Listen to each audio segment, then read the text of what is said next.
بسم اللہ الرحمن الرحیم۔ حضرت ابو ہریرہ رضی اللہ عنہ سے روایت ہے، رسول اللہ صلی اللہ علیہ وآلہ وسلم نے فرمایا، اللہ تعالیٰ نے 7ویں آسمان کے اوپر سے 7 بار لعنت بھیجی ہے اور اس لعنت کو ایک آدمی کے لیے 3 بار دہرایا ہے، اور ان میں سے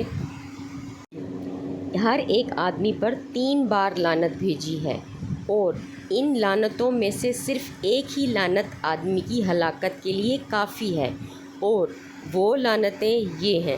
اللہ تعالیٰ فرماتا ہے، جو شخص ملعون ہے جس نے لواطت جیسے فعل شنیع کا ارتکاب کیا، وہ شخص ملعون ہے جس نے جانور کو غیر اللہ کے نام پر ذبح کیا، وہ شخص ملعون ہے جو اپنے ماں باپ کی نافرمانی کرے۔ صحیح بخاری۔ جزاک اللہ۔